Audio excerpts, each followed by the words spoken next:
বন্ধুরা, আমি এই কাতলা মাছ দিয়ে আজকে আমি বানাবো ফিশ চিলি। মাছগুলোকে আমি কাঁটাগুলোকে ছাড়িয়ে এই তেলগুলোকে সরিয়ে তারপর মাছগুলোকে ভালো করে আমি মেখে নেব। মাছগুলোকে আমি কাঁটা ছাড়িয়ে তেলগুলো ছাড়িয়ে পুরো এরকমভাবে করে নিয়েছি। সিদ্ধ করার সময় মাছগুলো আমি নুন দিয়েছিলাম, তাই অল্প একটু নুন দিয়ে মাছগুলোকে আমি মেখে নেব। একটু বেসন, চালের গুঁড়ো, কর্নফ্লাওয়ার,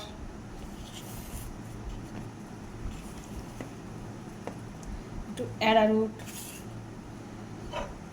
আর রসুন বাটা, একটু আদা বাটা আর কাঁচা লঙ্কা দিয়ে আমি ভালো করে মাছটাকে মেখে নেব। এবার আমি দুটো ডিম দেবো, সস দেবো,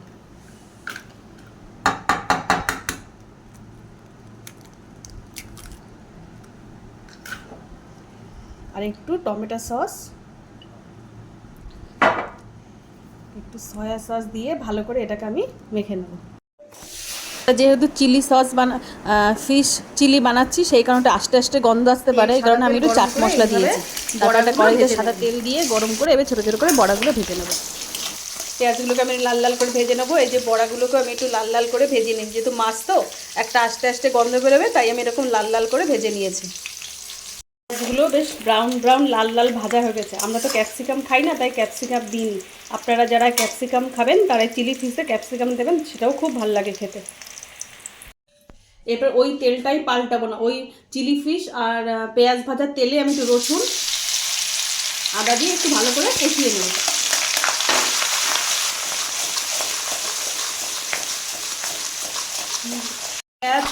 রসুন আর আদাটা আমার কষানো হয়ে গেছে, এর মধ্যে পরিমাণ মতো জল দেবো।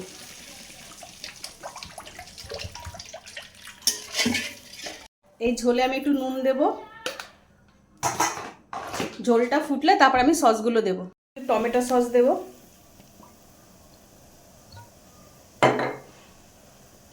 সয়া সস,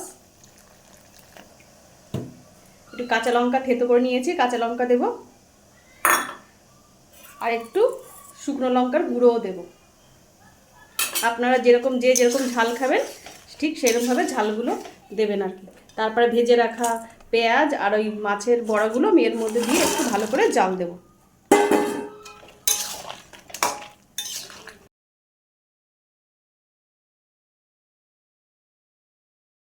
এই যে আমার ঝোলটা ভালো করে ফুটে গেছে, এটা মাছ তো সেজন্য বেশিক্ষণ জাল দেবো না। এবার অ্যারারুট দিয়ে আমি এটাকে নাড়িয়ে চাড়িয়ে নামিয়ে নেব।